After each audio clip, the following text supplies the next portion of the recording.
ಗೂಬೆ ಇವತ್ತು ಎಕ್ಸಾಮಿಗೆ ಬರಲಿಲ್ವಲ್ಲ? ಎಲ್ಲಿದ್ದಾನೋ ಏನು ಮಾಡ್ತಿದ್ದಾನೋ ಒಂದು ಗೊತ್ತಾಗ್ತಿಲ್ಲ. ಏನಾಗ್ತಿದೆ ಇವನಿಗೆ? ವಾಯ್ಸ್ ಮೆಸೇಜ್ ಆದರೂ ಕಳಿಸ್ತೀನಿ. ಲೋ ಗೂಬೆ, ಈ ಸರ್ತಿ ನಾನು ನೀನು ಎಲ್ಲಿದ್ಯಾ ಹೇಗಿದ್ಯಾ ಅಂತ ನಾನು ಕೇಳಕ್ಕೆ ಹೋಗಲ್ಲ. ನೀನು ಆರಾಮಾಗಿದೆಯಾ ಅಂತ ಭಾವಿಸ್ತೀನಿ. ಯಾಕೋ ಈ ಥರ ಕಣ್ಣ ಮುಚ್ಚಾಲೆ ಆಡ್ತಿದ್ಯಾ? ನಿನಗೆ ನಾನು ಮೆಸೇಜ್ ಮಾಡೋದು ಬೇಡವಾ? ಹೇಳ್ಬಿಡು, ನಾನು ಮಾಡಕ್ಕೆ ಹೋಗಲ್ಲ. ಆದರೆ ನೀನು ಅದನ್ನು ಹೇಳ್ತಿಲ್ವಲ್ಲ. ನನ್ನ ಮದುವೆಗೆ ಬಂದಿಲ್ಲ ಅಂತ ನಿಂಗೆ ಬೈತೀನಿ ಅಂತ ಅಂದ್ಕೊಂಡಿದ್ಯಾ? ಹಾಗೆಲ್ಲ ಏನೂ ಇಲ್ಲ ಕಣೋ. ನೀನು ಒಂದ್ಸತಿ ನನ್ನ ಕಣ್ಮುಂದೆ ಬಾ. ನಿನ್ನ ಹತ್ರ ತುಂಬ ಮಾತಾಡೋಕ್ಕಿದೆ. ಈಗ ಗೊತ್ತಾಯ್ತು ನೀನು ಯಾಕೆ ಹೀಗೆಲ್ಲ ಮಾಡ್ತಿದ್ಯಾ ಅಂತ. ನೀನು ಹುಡುಗಿ ಕೈ ಕೊಟ್ಲಾ? ಅವಳು ಡಬ್ಬ ಹುಡುಗಿ ಕೈ ಕೊಟ್ಟಿದ್ದಕ್ಕೆ ನೀನು ಯಾಕೋ ನಮ್ಮಿಂದ ದೂರ ಹೋಗ್ತಿದ್ಯಾ? ನೋಡು, ಅವಳೇ ನಿನ್ನ ಪ್ರಪಂಚ ಅಲ್ಲ. ನಿನ್ನಂಥ ಒಳ್ಳೆ ಹುಡುಗಂಗೆ ಇನ್ನೂ ಒಳ್ಳೆ ಹುಡುಗಿ ಸಿಗ್ತಾಳೆ ಕಣೋ. ಅದ್ಯಾವಳು ಅಂತ ನನಗೆ ತೋರಿಸು, ಬಂದು ನಾನು ಗ್ರಹಚಾರ ಬಿಡಿಸ್ತೀನಿ. ನನ್ನ ಫ್ರೆಂಡಿಗೆ ಹೀಗೆಲ್ಲ ಮಾಡೋದಕ್ಕೆ ಎಷ್ಟು ಧೈರ್ಯ ಅಂತ ನಾನು ವಿಚಾರಿಸ್ಕೋತೀನಿ. ಆದರೆ ನೀನು ಮಾತ್ರ ಅವಳ ನೆನಪಲ್ಲೇ ಕೊರಗಬೇಡ್ವೋ. ಪ್ಲೀಸ್ ನಾಳೆ ಕಾಲೇಜಿಗೆ ಬಾ. ಅಟ್ಲೀಸ್ಟ್ ಎಕ್ಸಾಮ್ ಬರಿ. ಬರ್ತೀಯ ತಾನೆ? ಇದಕ್ಕಾದರೂ ರಿಪ್ಲೈ ಮಾಡೋ ಗೂಬೆ.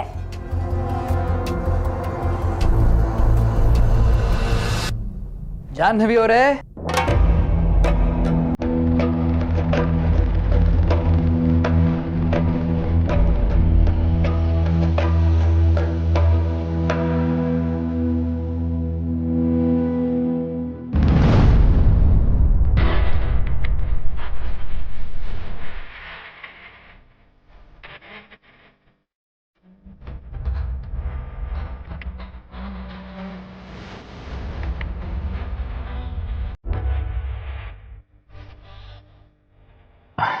ಅರೆ ನೀವಲ್ಲಿದ್ರಾ? ಹಾಂ, ಫ್ರೆಶ್ ಅಪ್ ಆಗು ಅಂತ ಕಳಿಸಿದ್ರಲ್ಲ.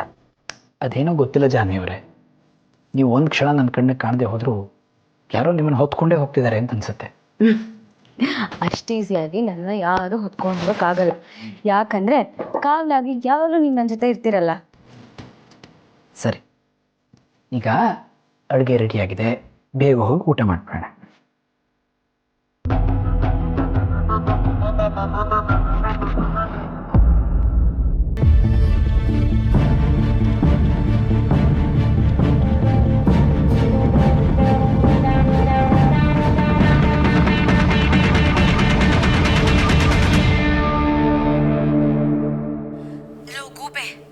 ಈ ಸರ್ತಿ ನಾನು ನೀನು ಎಲ್ಲಿದ್ಯಾ ಹೇಗಿದ್ಯಾ ಅಂತ ನಾನು ಕೇಳಕ್ಕೆ ಹೋಗಲ್ಲ. ನೀನು ಆರಾಮಾಗಿದೆಯಾ ಅಂತ ಭಾವಿಸ್ತೀನಿ. ನೀನು ಹುಡುಗಿ ಕೈ ಕೊಟ್ಲಾ?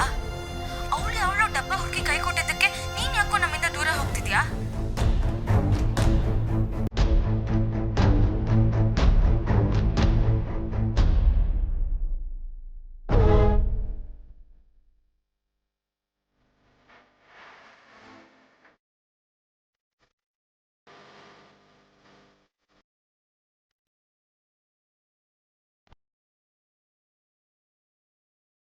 ವಿಶ್ವ, ಅವಳಿಗೆ ನಿನ್ನ ಪ್ರೀತಿನೇ ಹೇಳ್ಕೊಂಡಿಲ್ವಲ್ಲ.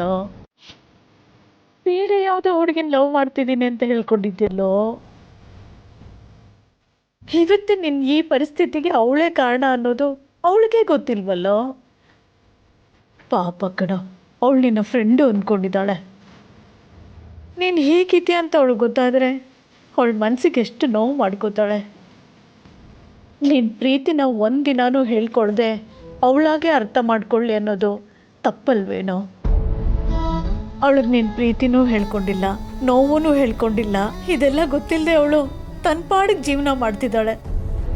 ನೀನು ಫೋನ್ ಮಾಡಿಲ್ಲ, ಮೆಸೇಜ್ ಮಾಡಿಲ್ಲ ಅಂತ ಅವಳು ತುಂಬ ಬೇಜಾರು ಮಾಡ್ಕೊಂಡಿದ್ದಾಳೆ ಕಣೋ.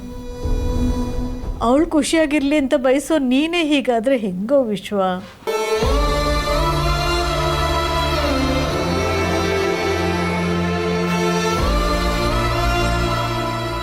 ವಿಶ್ವ, ಕೇಳೋ, ಎದ್ದೇಳು ವಿಶ್ವ.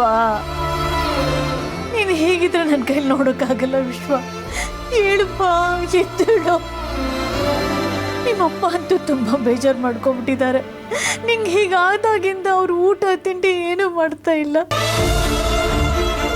ನೋವು ಕೊಡ್ಬೇಡ, ಎದ್ದೇಳು, ಎದ್ದೇಳು ಕಂದ, ಎದ್ದೇಳು.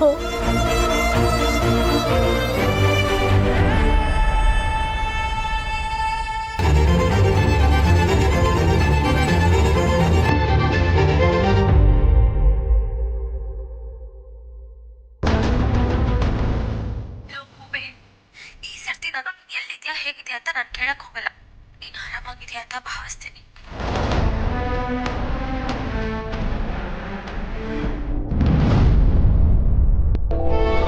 ವಿಶ್ವ,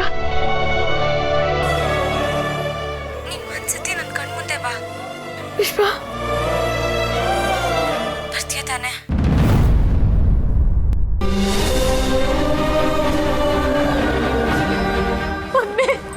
ವಿಶ್ವ, ಇಲ್ಲೋಡು, ಅಮ್ಮ ಕಣೋ, ಇಲ್ಲೋಡು, ಇಲ್ಲಿ ಕಣ್ಬಿಟ್ಟು ನೋಡು. ವಿಶ್ವ, ಹೇಳ್ಕಂದ.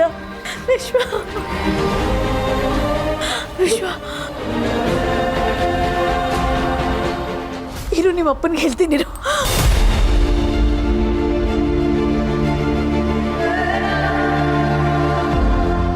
ಇರು, ಅಪ್ಪನ ಫೋನ್ ಮಾಡ್ತೀನಿ.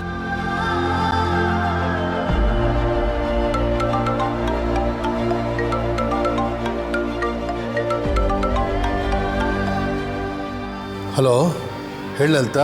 ಹಲೋ ರೀ, ವಿಶ್ವನ್ಗೆ ಪ್ರಜ್ಞೆ ಬಂದಿದೆ, ಈಗ ತಾನೇ ಕಣ್ಬಿಟ್ಟ. ಹೌದಲ್ಲಲ್ತಾ, ಒಳ್ಳೇದಾಯ್ತು. ದೇವ್ರ ಕಡೆಗೂ ನಮ್ಮ ಕೈ ಬಿಡಲಿಲ್ಲ. ಹೌದು ರೀ, ಆ ದೇವ್ರು ನಮ್ಮನ್ನು ಕೈ ಬಿಡಲಿಲ್ಲ, ನಮ್ಮ ಮಗನ್ ನಮಗೆ ವಾಪಸ್ ಕೊಟ್ಬಿಟ್ಟ. ನಾನು ಈಗಲೇ ಬಂದ್ಬಿಡ್ತೀನಿ ಲಲಿತಾ, ನಾನು ಬರ್ತೀನಿ. ಸರಿ, ಆಯ್ತು.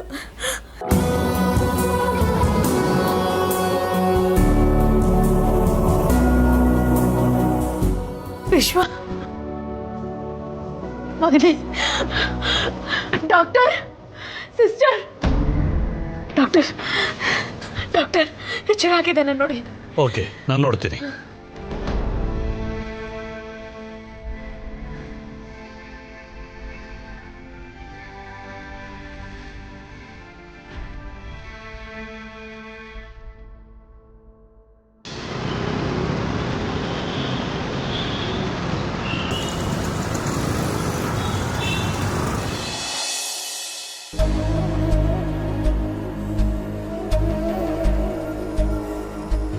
ಇವ್ನು ಮಾಡಿದ ಕೆಲಸಕ್ಕೆ ಪಾಪ ಗೌಡ್ರ ಬಗ್ಗೆ ಎಷ್ಟು ತಪ್ಪು ತಿಳ್ಕೊಂಬಿಟ್ಟೆ. ಯಾಕೆ ಬಾರಮ್ಮ ಡೆಲ್ ಆಗಿದ್ದೀರಾ? ಅಂಕಲ್ ಗೇಟ್ ಆಗಿದೆ ಅಂತನಾ? ಇಲ್ಲ ಖುಷಿ, ಅದೆಲ್ಲ ಇವ್ರ ನಾಟಕ ಅಷ್ಟೇ. ನಾನು ಅವತ್ತೇ ನಿನಗೆ ಹೇಳಿದೆ ಅಲ್ವಾ ಅವ್ರು ಒಳ್ಳೆಯವರಲ್ಲ ಅಂತ. ಹೌದಾ ಭಾವನಮ್ಮ? ಹ್ಞೂ ಖುಷಿ, ಇವನಿಂದ ಪಾಪ ಗೌಡ್ರ ಮೇಲೆ ತುಂಬ ಕೋಪ ಮಾಡ್ಕೊಂಬಿಟ್ಟೆ. ಎಲ್ಲ ಇವರಿಂದಾನೆ. ಹಾಗಾದರೆ ಗೌಡ್ರ ಅಂಕಲ್ಗೆ ಫೋನ್ ಮಾಡಿಬಿಟ್ಟು ಸಾರಿ ಕೇಳ್ಬೋದಲ್ವಾ? ಹೌದಲ್ಲ, ನಂದೇ ತಪ್ಪು. ನಾನೇ ಗೌಡ್ರಿಗೆ ಫೋನ್ ಮಾಡಿ ಸಾರಿ ಕೇಳ್ತೀನಿ.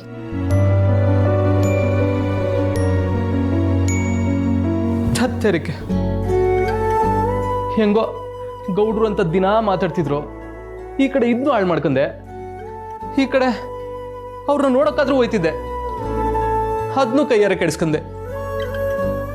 ನನ್ನ ಕಂಬ್ಲಿಗೆ ನಾನೇ ನೋವು ಕೊಟ್ಬಿಟ್ನಲ್ಲ ದೇವ್ರೆ.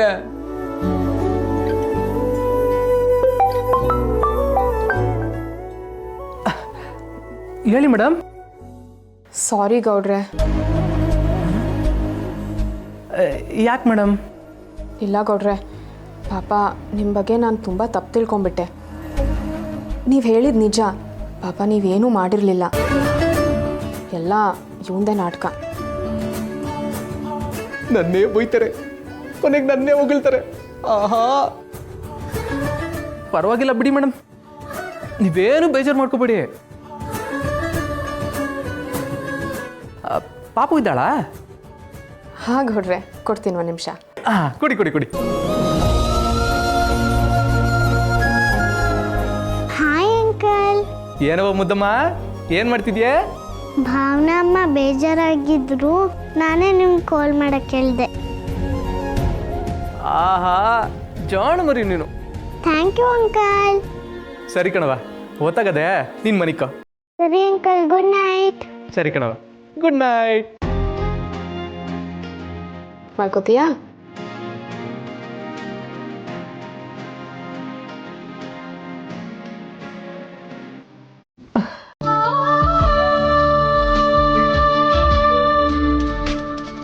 ಎಷ್ಟು ಫಸಲಾಗಿ ಬಿಟ್ಬಿಟ್ಟಿದ್ಯಲ್ಲ, ಹಿಂಗೆ ದೃಷ್ಟಿ ತೆಗೆದು.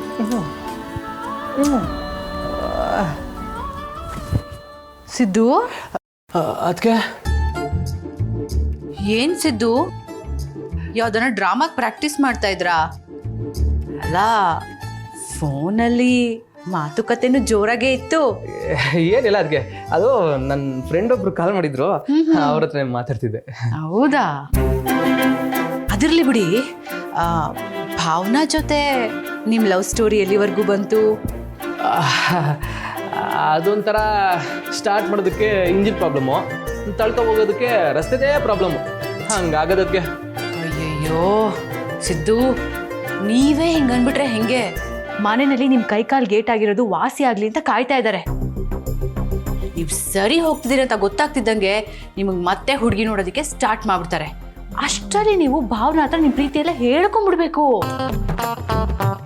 ಅದಕ್ಕೆ ಏನಾರ ಮಾಡಿ ಬಿರ್ನ ಎಲ್ಲ ಹೇಳ್ಕೊತೀನಿ, ಆ ಹುಡುಗಿನ ಮದುವೆ ಆಗೇ ಆಯ್ತೀನಿ ಅದಕ್ಕೆ. Very good. ಹ್ಞೂ ಸಿದ್ದು, ನೀನು ಬೇಗ ಮದುವೆ ಆಗಬೇಕು. ಈ ಮನೇಲಿ ನಿಂಗಿರೋ ಹೆಸರನ್ನ ನೀನೇ ಹಾಳು ಮಾಡ್ಕೋಬೇಕು. ಅದೇ ತಾನೇ ನನಗೂ ಬೇಕಾಗಿರೋದು.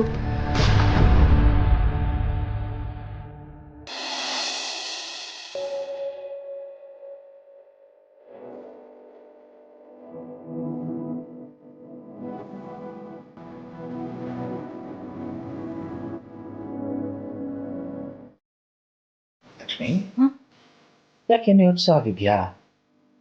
ಅದು ಜಾನು ಬರೋದಿಲ್ಲ ಅಂತ ಅನ್ಲಲ್ಲ, ಅದಕ್ಕೆ. ಲಕ್ಷ್ಮಿ, ಕಾರಣ ನೀನೇ ಹೇಳಿದ್ದೆ. ನಮ್ಮ ಜಾನು ಅಳಿಯಂದ್ರನ್ನ ಅಷ್ಟು ಹಚ್ಕೊಂಡಿದ್ದಾಳೆ. ಇನ್ನು ಹೊಸ್ತು ಗಂಡನ್ ಬಿಟ್ಟು ಬರೋದಕ್ಕೆ ಕಷ್ಟ ಆಗ್ತಿರ್ಬೋದು. ಇದು ನಮ್ಮ ಖುಷಿ ವಿಷಯನೇ ಅಲ್ವಾ? ಅಪ್ಪ ಅಮ್ಮಗೆ ಇನ್ನೇನು ಬೇಕು ಹೇಳು. ಲಕ್ಷ್ಮಿ, ಕೂತ್ಕೋ.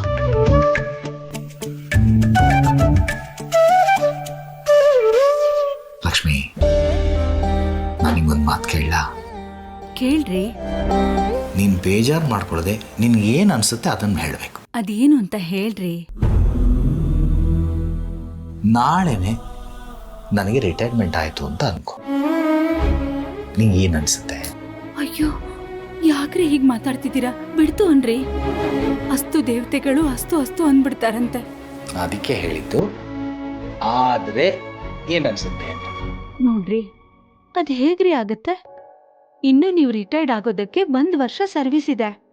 ಅದು ಹೇಗೆ ಕಂಪ್ನಿಯವರು ನಿಮ್ಮನ್ನ ರಿಟೈರ್ಡ್ ಮಾಡಿಬಿಡ್ತಾರೆ? ನೋಡಿ, ನಮಗೆ ಜವಾಬ್ದಾರಿಗಳು ತುಂಬಾ ಇದೆ. ಜಾನ್ವಿಗೆ ಹೇಗೂ ಮದುವೆ ಆಗೋಯ್ತು, ಆದರೆ ಭಾವನಂಗೆ ನಾವೇ ಗಂಡು ಹುಡುಕಿ ಮದುವೆ ಮಾಡಬೇಕು. ಅಷ್ಟರಲ್ಲಿ ಜಾನು ಮಗು ಆದ್ರೆ ಬಾಣಂತನ ಮಾಡಬೇಕು, ಮಗುಗೆ ಒಡವೆ ಮಾಡಿಸ್ಬೇಕು, ಇನ್ನು ಎಷ್ಟೆಲ್ಲ ಖರ್ಚಿದೆ. ಹೀಗಿರುವಾಗ ನೀವ್ ಹೀಗ್ ಮಾತಾಡಿದ್ರೆ ಹೇಗೆ ರೀ? ಇನ್ ಮುಂದೆ ನಮ್ ಖರ್ಚುಗಳು ಜಾಸ್ತಿ ಆಗ್ತಾನೆ ಹೋಗುತ್ತೆ. ನನ್ನ ಪರಿಸ್ಥಿತಿ ನಿನಗೆ ಗೊತ್ತಿಲ್ಲ ಲಕ್ಷ್ಮಿ. ನನ್ನ ದುಡಿಮೆ ಮೇಲೆ ನೀನು ತುಂಬಾ ಕನಸು ಕಟ್ಕೊಂಡಿದ್ಯಾ ರೀ. ನೀವ್ ರಿಟೈರ್ಡ್ ಆದ್ಮೇಲೆ ದುಡ್ಡು ಬರುತ್ತಲ್ಲ, ಅದ್ರಲ್ಲಿ ನಮ್ಗೆ ಅಂತ ಒಂದು ಪುಟ್ಟ ಗೂಡು ಕಟ್ಕೊಳ್ಳೋಣ. ಅದಕ್ಕೆ ಲಕ್ಷ್ಮೀ ನಿವಾಸ ಅಂತ ಹೆಸರಿಡೋಣ. ಹೌದಲ್ಲ ಲಕ್ಷ್ಮಿ, ಮೊದಲಿಂದಲೂ ನಾವು ಅದನ್ನೇ ತಾನೇ ಅನ್ಕೊಂಡಿರೋದು. ಹೌದು ರೀ, ಅಲ್ಲಿವರೆಗೂ ನೀವು ದುಡಿಲೇಬೇಕು.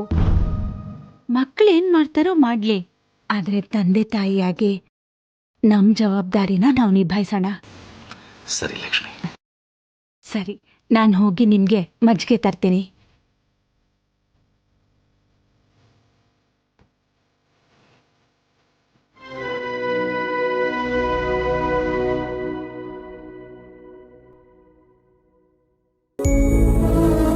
ಹೌದು ಲಕ್ಷ್ಮಿ, ರಿಟೈರ್ಡ್ ಆಗೋ ದುಡ್ಡಲ್ಲಿ ನಿನಗೊಂದು ಪುಟ್ಟ ಮನೆ ಕಟ್ಟಬೇಕು, ಅದಕ್ಕೆ ಲಕ್ಷ್ಮೀ ನಿವಾಸ ಅಂತ ಹೆಸರಿಡಬೇಕು ಅಂತ ನನಗೂ ಆಸೆ ಇದೆ. ಆದರೆ ನಿಜ ಸ್ಥಿತಿ ಬೇರೆನೇ ಲಕ್ಷ್ಮಿ. ನಿನ್ನ ಕನಸನ್ನ ನನಸು ಮಾಡೋಕ್ಕಾಗತ್ತೋ ಆಗಲ್ವೋ ನನಗೆ ಗೊತ್ತಿಲ್ಲ.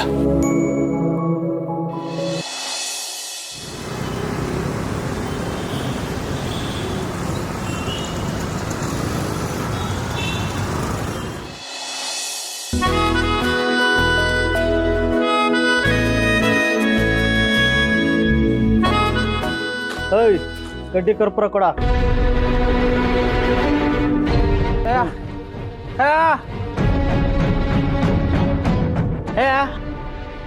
ಅಯ್ಯ ನನ್ನ ಮಗನ ಕ್ಯೂ ಕೇಳ್ಸೋದಿಲ್ಲ. ಗಂಧ ಕಡೆ ಕರ್ಪೂರ ಕೊಡ.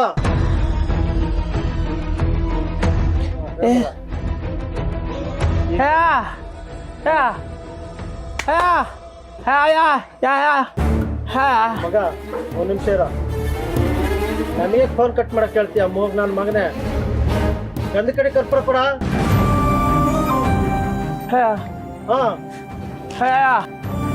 ಕರ್ಪೂರ ಕೊಡ.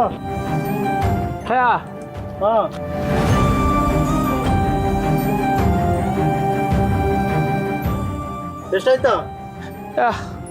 40 ರೂಪಾಯಿ.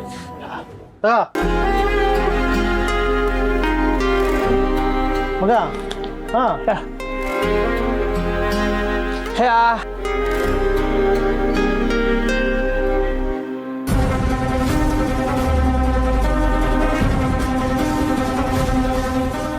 ಮಗ ಒಂದ್ ನಿಮಿಷ ಇಡ. ನಮ್ಮ ಮಗನೇ, ನನ್ನ ಮೈ ಮುಟ್ಟೋ ಅಷ್ಟು ಕೊಬ್ಬೆನಾ ನಿನ್ಗೆ?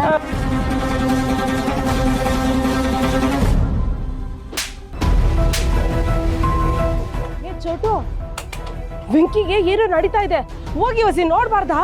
ಅವ ನೀ ಸುಮ್ ಕೊಡು. ದುಷ್ಟನ್ ಕಂಡ್ರೆ ದೂರ ಇರ್ಬೇಕಂತ ನಿನ್ ಗೊತ್ತಿಲ್ವಾ? ಅವನ್ ಏನಾದ್ರೂ ಮಾಡ್ಕೊಳ್ಳಿ, ನಮ್ಗೇನು. ಕೂತ್ಕೊಳ್ಳವ ನೀನು.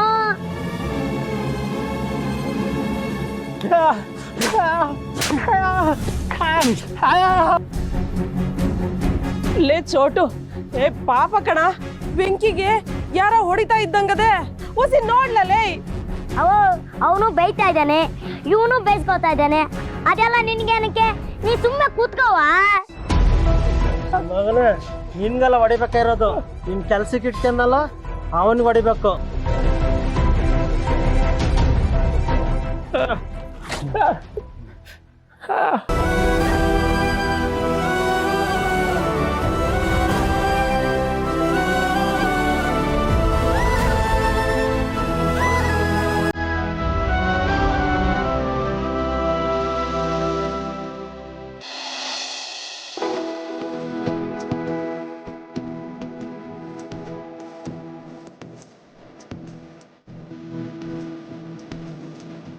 ರೀ, ಇವತ್ತು ನಾನು ಎಕ್ಸಾಮ್ ಮುಗಿಸ್ಕೊಂಡು ಬರೋವರೆಗೂ ನೀವು ಇಲ್ಲೇ ವೆಯ್ಟ್ ಮಾಡ್ತಿರ್ತೀರಾ? ಹೌದು, ಯಾಕೆ? ಯಾಕೆ ನಿಮಗೆ ಸುಮ್ಮನೆ ತೊಂದರೆ? 3 ಅವರ್ ಇಲ್ಲೇ ವೆಯ್ಟ್ ಮಾಡಬೇಕು. ಆಫೀಸಿಗೆ ಹೋದರೆ ಕೆಲಸನಾದ್ರು ಮುಗಿಸ್ಕೊಂಡು ಬರ್ಬೋದು. ನಾನು ಎಕ್ಸಾಮ್ ಆದಮೇಲೆ ಆರಾಮಾಗಿ ಕ್ಯಾಬ್ ಬುಕ್ ಮಾಡ್ಕೊಂಡು ಬರ್ತೀನಿ, ನೀವು ಹೊರಡಿ. ನನ್ನ ಹೆಂಡತಿ ನೋಡ್ಕೊಳ್ಕಿಂತ ನನ್ನ ದೊಡ್ಡ ಕೆಲಸ ಇನ್ನೇನಿದೆ? ನೀವು ಇದ್ರ ಬಗ್ಗೆ ಎಲ್ಲ ಯೋಚನೆ ಮಾಡಬೇಡಿ, ಆರಾಮಾಗಿ ಹೋಗಿ ಎಕ್ಸಾಮ್ ಮುಗಿಸ್ಕೊಂಡು ಬನ್ನಿ. ಹಾಯ್.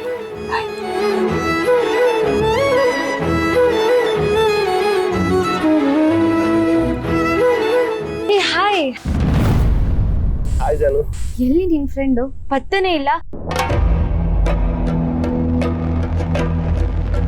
ಎಕ್ಸಾಮ್ಗೂ ಬರ್ತಿಲ್ಲ, ಇವತ್ತಾದ್ರೂ ಬರ್ತಾನೋ ಇಲ್ವೋ? ಅದು ನಿಂಗೆ ಗೊತ್ತು ಜಾನು, ನೀನೇ ಹೇಳ್ಬೇಕು. ನಾನಂತೂ ಫೋನ್ ಮಾಡಿದ್ರೆ ರಿಪ್ಲೈ ಇಲ್ಲ, ಮೆಸೇಜ್ಗೂ ರಿಪ್ಲೈ ಇಲ್ಲ. ಅದಕ್ಕೆ ನಾನು ಒಂದು ಸವಾಸಕ್ಕೆ ಹೋಗ್ಬಿಟ್ಬಿಟ್ಟಿದ್ದೀನಿ. ಹೌದಾ? ನನಗೂ ಹೀಗೆ ಮಾಡ್ತಿದ್ದಾನೆ. ಎಷ್ಟು ಚೆನ್ನಾಗಿ ಓದ್ತಿದ್ದ, ಎಕ್ಸಾಮ್ಗೂ ಬರ್ದಲ್ಲ ಇರೋಂಥದ್ದು ಏನಾಗಿದೆ ಅವನಿಗೆ? ಸಿಕ್ದಾಗ ನೀನೇ ಕೇಳಬೇಕು.